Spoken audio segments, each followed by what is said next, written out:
Good morning, students. You are most welcome in our online classes. It's your English lective class, students. So, you know that in yesterday in previous video we discussed your question answer 1 to 5 of your chapter second, the valid against weights. I hope you understood everything, whatever written in the chapter about the questions. So in this video today we discuss your question 6 to 10. So let's start the question answer. Your sixth question is, Luhmi found the beneficial bug but undertook a small search before using it on a large scale. कि ਜਿਹੜਾ ਲਿਹੂਮੀ ਸੋ ਨੇ ਕੀ found ਕੀਤਾ ਸੀ, ਇੱਕ beneficial ਬਗ found ਕੀਤੀ ਸੀ ਜਿਹੜੀ ਕਿ ਉਹਨੇ ਕਿ ਥੋੜੀ ਸਮਾਲ ਰਿਸਰਚ ਕਰਨ ਤੋਂ ਬਾਅਦ ਹੀ ਫਿਰ ਉਹਨੇ ਕਿ ਲਾਰਜ ਸਕੇਲ ਤੇ ਕੀ ਉਹਨੂੰ ਯੂਜ਼ ਕੀਤਾ ਸੀ। What quality of Lihumi's does it bring out, ਤੇ ਇਹਦੇ ਨਾਲ ਜਿਹੜੀ ਲਿਹੂਮੀ ਦੀ ਕਿਹੜੀ ਜਿਹੜੀ ਕੁਆਲਿਟੀ ਉਹ ਬਾਹਰ ਬ੍ਰਿੰਗ ਆਊਟ ਹੁੰਦੀ ਆ। does it show that Lihumi was honest, hardworking, consistent or diligent? कि तो शो होंगे कि जो लूमी सो honest सी, hardworking सी, diligent सीगा। आंसर के before using the beneficial bug on a large scale, Lumi wanted to find out whether the insects could attack and cause trouble for crops, fruits, vegetables, forests, trees and flowers।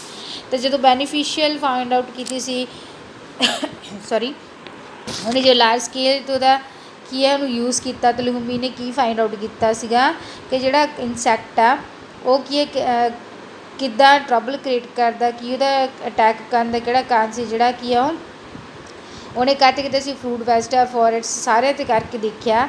His experiments were marked with accuracy and presence. He wanted evidence and verification in support of his finding।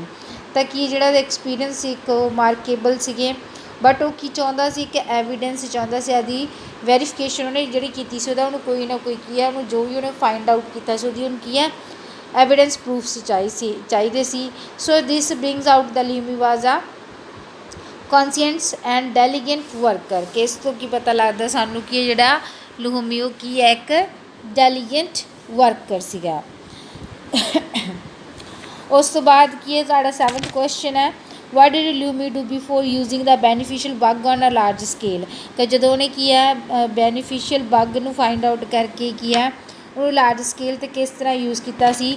ਤਾਂ ਜਿਹੜਾ 6th question ਦਾ answer ਹੈ students so same ਜਿਹੜਾ answer ਆ ਉਹੀ 7th ਦਾ ਹੈਗਾ ਕਿ ਜਿਹੜਾ ਲਿਹੂਮੀ ਨੇ ਪਹਿਲਾਂ ਕੀ ਸਮਾਲ ਸਰਚ ਕੀਤੀ ਸੀ ਉਹਦੇ 'ਤੇ ਬੈਨੀਫੀਸ਼ੀਅਲ ਬਗ ਯੂਜ਼ ਕਰਕੇ ਫਿਰ ਉਹਨੇ ਕਿ ਉਹਨੂੰ ਲਾਰਜ ਸਕੇਲ 'ਤੇ ਕੀਤਾ ਸੀ। ਫਿਰ ਉਹਨੇ ਇਹ ਯੂਜ਼ ਦੇਖਿਆ ਸੀਗਾ ਕਿ ਕਿੱਥੇ ਕਿੱਥੇ ਜਿਹੜਾ ਇਨਸੈਕਟ ਹੈ ਕਿੱਥੇ ਅਟੈਕ ਕਰਦਾ, ਕੀ ਇਹ ਕ੍ਰੌਪਸ, ਫਰੂਟਸ, ਵੈਜੀਟੇਬਲਸ, ਫਲਾਵਰਸ ਆ ਜਾਂ ਟਰੀਜ਼ ਆ ਉਹਨਾਂ ਦੇ ਲਈ ਕੋਈ ਟਰਬਲ ਕੀ ਕੌਜ਼ ਕਰਦਾ ਜਾਂ ਨਹੀਂ ਕਰਦਾ, ਤਾਂ ਉਹਨੂੰ ਇਹਦੇ ਲਈ ਕੀ ਵੈਰੀਫਿਕੇਸ਼ਨ ਚਾਹੀਦੀ ਸੀ। Next question C 7th although Lumi had not studied science as a discipline, his contribution to science was substantial। What were the two important qualities of scientist which he possessed?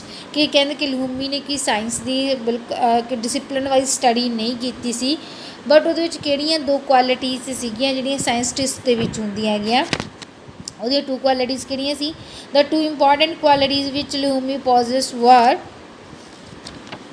Those of मैंट observation कि किसी चीज़ में मैंट के observation करना ने verification of discovery, तो जोड़ा भी उन्हें डिस्कवर किया जो कोई भी उन्हें खोज की की करता सी वैरीफिकेशन जांच पड़ताल। वो दो क्वालिटीज़ सी, एक तो की करता सी मैंट ऑब्जरवेशन, दूसरी किसी की वैरीफिकेशन ऑफ डिस्कवरी, वो बेस्ट क्वालिटीज़ सी। अगे why was it why was it creditable for Lihumi to find the bug? Give 3 reasons। कहते कि लिहूमी नूं की भरोसा सीगा कि वो बग नूं फाइंड आउट कर लेगा। 3 रीजनस देने आ। फर्स्ट की फर्स्ट सी he save the farmers from the damage caused by the lantana plant. पहला की सी उहदा पहला कारण की सी जो बग नूं फाइंड आउट करना चाह रहा सी कि किहदे नाल कि वो ਉਹਦਾ ਕੋਈ ਸਲਿਊਸ਼ਨ ਮਿਲ ਸਕੇ ਕਿ ਜਿਹੜੇ ਫਾਰਮਰ ਸੀ ਉਹਨਾਂ ਨੂੰ ਕਿ ਲੈਂਤਾਨਾ ਪਲਾਂਟ ਦੇ ਤੋਂ ਜੋ ਵੀ ਡੈਮੇਜ ਹੁੰਦੀ ਸੀ ਉਹ ਤੋਂ ਬਚਾਉਣ ਦੇ ਲਈ ਹੀ ਸੈਕਿੰਡ ਸੀ he check the growth and spread of the vicious weed and made passes from one place to another place. Easy. ਤਾਂ ਉਸ ਤੋਂ ਬਾਅਦ ਕਿਉਂਕਿ ਇਹ ਗਰੋਥ ਚੈੱਕ ਕਰਨਾ ਚਾਹੁੰਦਾ ਸੀ ਅਤੇ ਇਸ ਤੋਂ ਇਲਾਵਾ ਜਿਹੜਾ ਵੈਸੇ ਸਵੀਟ ਸੀਗਾ ਉਹ ਕਿੱਥੋਂ ਇੱਕ ਪਲੇਸ ਤੋਂ ਦੂਸਰੀ ਪਲੇਸ ਤੱਕ ਕਿਸ ਤਰ੍ਹਾਂ ਕੀ ਹੈ ਪਹੁੰਚਦਾ ਹੈਗਾ, ਇੱਕ ਪਲੇਸ ਤੋਂ ਦੂਸਰੀ ਪਲੇਸ 'ਤੇ ਕਿਸ ਤਰ੍ਹਾਂ ਉਹ ਜਾਂਦਾ ਹੈਗਾ, ਅਤੇ ਉਸ ਤੋਂ ਇਲਾਵਾ ਉਹਦੀ ਗਰੋਥ ਚੈੱਕ ਕਰਨਾ ਚਾਹੁੰਦਾ ਸੀ। ਤੀਸਰਾ ਸੀਗਾ he proved that the bug ignored fruits trees vegetables and flower etcetera. ਉਸ ਤੋਂ ਇਲਾਵਾ ਉਹਨੇ ਕੀ ਪ੍ਰੂਵ ਕੀਤਾ ਸੀ ਕਿ ਜਿਹੜਾ ਬਗ ਹੈਗੀ ਉਹ ਕੀ ਹੈ ਫਰੂਟ ਟਰੀਜ਼ ਅਤੇ ਵੈਜੀਟੇਬਲ ਅਤੇ ਫਲਾਵਰਸ ਨੂੰ ਇਗਨੋਰ ਕਰ ਦਿੰਦੀ ਆ। ਜਸਟ ਉਹ ਕਿੱਥੇ ਪਾਈ ਜਾਂਦੀ ਉਹਨੇ ਲੰਤਾਨਾ ਲੰਤਾਨਾ ਕਮਾਰਾ ਕੀ ਹੈ ਫਲਾਰ ਦੇ ਵਿੱਚ ਹੀ ਪਾਈ ਜਾਂਦੀ ਹੈ। ਇਸ ਤੋਂ ਇਲਾਵਾ ਦੂਸਰੇ ਸਾਰੀਆਂ ਚੀਜ਼ਾਂ ਨੂੰ ਕੀ ਇਗਨੋਰ ਕਰਦੀ ਹੈ। This was a great contribution to science and invaluable service to humanity. ਅਤੇ ਕਹਿੰਦੇ ਕਿ ਸਾਇੰਸ ਦੇ ਵਿੱਚ ਇੱਕ ਗ੍ਰੇਟ ਕੰਟਰੀਬਿਊਸ਼ਨ ਸੀ ਲਿਹੂਮੀ ਜੀ, ਅਤੇ ਕੀ ਹੈ ਹਿਊਮੈਨਿਟੀ ਦੀ ਸੇਵਾ ਵਾਸਤੇ ਵੀ ਇਹ ਕੰਮ ਸੀਗਾ। ਸੈਕਸ਼ਨ ਵਟ ਵਾਜ਼ ਦਾ ਡਿਸਕਵਰੀ ਮੇਡ ਬਾਈ ਲਿਹੂਮੀ। ਲਿਹੂਮੀ ਨੇ ਕੀ ਡਿਸਕਵਰ ਕੀਤਾ ਸੀ, ਕੀ ਖੋਜ ਕੀਤੀ ਸੀ। ਲਿਹੂਮੀ ਡਿਸਕਵਰ ਦੈਟ ਦਾ ਪੈਰਾਸਾਈਟਸ ਡਿਡ ਇਗਨੋਰਸ, ਪੈਰਾਸਾਈਟਸ ਮਤਲਬ ਜਿਹੜੇ ਪਰਜੀਵੀ ਜਿਹੜੇ ਮਤਲਬ ਤੇ ਜੀਵ ਹੁੰਦੇ ਨੇ ਲੈਂਟਾਨਾ ਟਰੀਜ਼ 'ਤੇ। Parasites did ignore fruits vegetables trees and flowers everything except the lantana weed on who sap they thrived. ਉਹੀ ਹੈ ਕਿ ਸਾਰੇ ਫਰੂਟਸ ਹੈ ਵੈਜੀਟੇਬਲ ਟਰੀਜ਼ ਫਲਾਵਰਸ ਨੂੰ ਕੀ ਇਗਨੋਰ ਕਰਕੇ ਓਨਲੀ ਜਿਹੜੇ ਪੈਰਾਸਾਈਟਸ ਕਿੱਥੇ ਪਾਏ ਜਾਂਦੇ ਜਸਟ ਕੀ ਹੈ ਲੈਂਟਾਨਾ ਟਰੀ ਦੀ ਸੈਪ ਦੇ ਉੱਤੇ। ਦਾ ਵੀਡ ਡਾਈਡ ਆਫਟਰ 3 ਈਅਰਸ, ਅਤੇ ਜਿਹੜਾ ਇਹ ਵੀਡ ਹੈ ਕੀ ਹੈ 3 ਸਾਲਾਂ ਬਾਅਦ ਇਹ ਮਰ ਜਾਂਦਾ ਸੀਗਾ। ਅੱਗੇ ਜੀ 9th ਕੁਐਸਚਨ ਆ how did Lihumi happen to find the beneficial parasites. ਕਿ ਜਿਹੜਾ ਲਿਹੂਮੀ ਆ ਉਹਨੇ ਕਿ ਜਿਹੜਾ ਇੱਕ ਲਾਭਕਾਰੀ ਬੈਨੀਫਿਸ਼ੀਅਲ ਪੈਰਾਸਾਈਟ ਸੀ ਉਹਨੂੰ ਕਿਸ ਤਰ੍ਹਾਂ ਫਾਈਂਡ ਆਊਟ ਕੀਤਾ ਸੀਗਾ। Lihumi was concerned about the damage done to farmers and students by the weed called vicious lantana camara.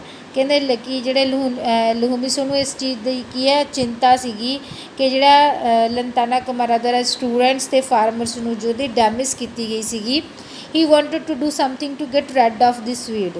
ਤਾਂ ਉਹ ਕੀ ਚਾਹੁੰਦਾ ਸੀਗਾ ਇਸ ਤੋਂ ਛੁਟਕਾਰਾ ਪਵਾਉਣਾ, ਇਸ ਵੀਡ ਤੋਂ ਗੈਟ ਰੈਡ ਆਫ ਕਹਿੰਦਾ ਛੁਟਕਾਰਾ ਪਵਾਉਣਾ ਕਿ ਉਹਨਾਂ ਛੁਟਕਾਰਾ ਦਿਵਾਉਣਾ ਚਾਹੁੰਦਾ ਸੀ। He recalled that an insect had been used in Australia to check the dangerous spread of cactus. ਉਹਨੇ ਕੀ ਕੀਤਾ ਸੀ ਉਹਨੇ ਸੁਣਿਆ ਸੀ ਕਿਤੇ ਕਿ ਜਿਹੜਾ ਕਿ ਆਸਟ੍ਰੇਲੀਆ ਦੇ ਵਿੱਚ ਕੀ ਇੱਕ ਇਨਸੈਕਟ ਯੂਜ਼ ਕੀਤਾ ਗਿਆ ਸੀਗਾ ਜਿਹੜਾ ਕੀ ਹੈ ਉਹ ਕੈਕਟਸ ਦੇ ਉੱਤੇ ਕੀ ਬਹੁਤ ਸਾਰੇ ਡੇਂਜਰਸ ਕੀ ਹੈ ਸਪਰੈਡ ਸੀਗਾ ਉਹਦੇ 'ਤੇ ਉਹਨੂੰ ਫਾਈਂਡ ਆਊਟ ਕਰਨ ਵਾਸਤੇ ਜਿਹੜੇ ਕੈਕਟਸ ਟਰੀ ਦੇ ਉੱਤੇ ਕੀ ਆ ਇਨਸੈਕਟ ਸੀਗਾ ਅਪਲਾਈ ਕੀਤਾ ਗਿਆ ਸੀਗਾ। ਹੀ started looking for this insect. ਤਾਂ ਕੀ ਹੈ ਫਿਰ ਉਹਨੇ ਵੀ ਕੀ ਆ ਸਟਾਰਟ ਕੀਤਾ ਸੀ ਇਨਸੈਕਟ ਨੂੰ ਭਾਲਣਾ ਸਟਾਰਟ ਕੀਤਾ ਸੀ ਕਿ ਆਸਟ੍ਰੇਲੀਆ ਵਿੱਚ ਇੱਕ ਇਨਸੈਕਟ ਨੂੰ ਯੂਜ਼ ਕਰਕੇ ਕੀ ਹੈ ਪੈਰਾਸਾਈਟਸ 'ਤੇ ਜਾਂ ਜਿਹੜੇ ਫਲਾਵਰਸ ਵਿੱਚ ਕੀ ਪ੍ਰੋਬਲਮ ਆ ਉਹਨੂੰ ਕਿਵੇਂ ਡੇਂਜਰਸ ਹੈ ਜਾਂ ਕਿਵੇਂ ਸਪਰੈਡ ਕਰਦਾ ਉਹਦੇ ਲਈ ਇੱਕ ਇਨਸੈਕਟ ਯੂਜ਼ ਕੀਤਾ ਗਿਆ ਸੀ। ਅਤੇ ਲਿਹੂਮੀ ਨੇ ਵੀ ਇਨਸੈਕਟ ਦੀ ਕੀ ਹੈ ਡਿਸਕਵਰ ਕਰਨਾ ਸ਼ੁਰੂ ਕਰਤਾ। One night he started striking a plant with his a walking stick. ਅਤੇ ਇੱਕ ਰਾਤ ਨੂੰ ਕੀ ਹੋਇਆ ਕਿ ਉਹਨੇ ਆਪਣੀ ਜਿਹੜੀ ਵਾਕਿੰਗ ਸਟਿਕ ਸੀ ਉਹਦੇ ਨਾਲ ਕਿ ਇੱਕ ਜਿਹੜਾ ਲੈਂਟਾਨਾ ਪਲਾਂਟ ਸੀ ਉਹਨੂੰ ਹਿਲਾਇਆ। He saw several tiny insects falling off the shrub of lantana camara. ਤਾਂ ਉਹਨੇ ਕੀ ਦੇਖਿਆ ਕਿ ਜਿਹੜਾ ਲੈਂਟਾਨਾ ਕੈਮਾਰਾ ਦਾ ਜਿਹੜਾ ਉਹ ਸੀਗਾ ਸ਼ਬ ਸੀਗਾ ਝਾੜੀਆਂ ਸੀਗੀਆਂ ਉਹਦੇ ਵਿੱਚੋਂ ਬਹੁਤ ਸਾਰੇ ਨਿੱਕੇ ਨਿੱਕੇ ਇਨਸੈਕਟਸ ਕੀ ਹੈ ਡਿੱਗੇ ਅਤੇ ਕਈ ਉੱਡ ਗਏ ਸੀ। With the help of his students, he selected a vast test area of about 100 miles। तो उन्हें कि अपने स्टूडेंट्स की हेल्प के नाल किया 100 माइल्स एरिया की उन्होंने सिलेक्ट किया अपनी वेरीफिकेशन वास्ते। ही scattered the insects various kinds of fruits forest trees vegetables flowers and shrubs। तो उन्होंने की किया इस इंसैक्ट नूं कित्थे यूज़ किया सीगा फ्रूट्स ते फॉरेस्ट ते वैजिटेबल फ्लावर शब ते। After a study of 3 years तो 3 साल की स्टडी तो बाद he found that the parasites feed only on the SAP of lantana. तो कि 3 साल की स्टडी तो बाद उन्होंने की पता लगे जोड़े परजीवी से पैरासाइट से वो कल्ले की है लेंटाना के कीड़े सैप के ही होंगे। Thus he found the beneficial parasites which could destroy the dangerous lantana camara. तो इस तरह की उन्हें की है एक बेनीफिशियल पैरासाइट्स जोड़े फाइंड आउट किए जोड़े की है वो लेंटाना कमारा दी डेंजरस लाना की है कमारा की डिस्ट्रॉय ਕਰ ਸਕਦੇ ਸੀਗੇ। ਯਰ next question, what did Lumi find after 3 years of painstaking study. ਤਾਂ ਕਹਿੰਦੇ 3 ਸਾਲਾਂ ਦੀ ਜਿਹੜੀ ਪੈਨਸਟੇਕਿੰਗ ਸਟੱਡੀ ਤੋਂ ਬਾਅਦ ਉਹਨੇ ਕੀ ਫਾਈਂਡ ਆਊਟ ਕੀਤਾ ਸੀ ਲੂਮੀ ਨੇ। He found that the parasite ignores fruit vegetables trees and flowers except the lantana camara. ਤਾਂ ਉਹਨੇ ਕੀ ਕਿਹਾ ਸੀ, ਜਿਹੜੇ ਪੈਰਾਸਾਈਟਸ ਹੈ ਪਰਜੀਵੀ ਹੈ ਕਿ ਇਹ ਇਗਨੋਰ ਕਿਹਨੂੰ ਕਰਦੇ ਨੇ, ਫਰੂਟ ਵੈਜੀਟੇਬਲ ਟਰੀਜ਼ ਹੈ, ਕਿਸੇ 'ਤੇ ਅਟੈਕ ਨਹੀਂ ਕਰਦੇ, ਜੈਸੇ ਕਿੱਥੇ ਰਹਿੰਦੇ ਆ ਓਨਲੀ ਲੰਤਾਨਾ ਵੀਡਸ 'ਤੇ। The parasites thrived on the sap of lantana camara and after 3 years the weed died. ਤਾਂ ਕੀ ਹੈ ਉਹ ਜਸਟ ਕਿਹੜੀ ਸੈਪ 'ਤੇ ਹੀ ਰਹਿੰਦੇ ਸੀ, ਅਤੇ ਉਸ ਤੋਂ ਬਾਅਦ ਕੀ ਉਹ ਜਿਹੜੇ ਵੀਡ ਸੀਗੇ ਕੀ ਉਹ 3 ਸਾਲਾਂ ਬਾਅਦ ਕਿ ਆਪਣੇ ਆਪ ਹੀ ਉਹ died ਹੋ ਜਾਂਦੇ ਸੀਗੇ। So students, I hope you understand the question answer and also learn and revise the question answer. So in this video, thank you, have a nice day.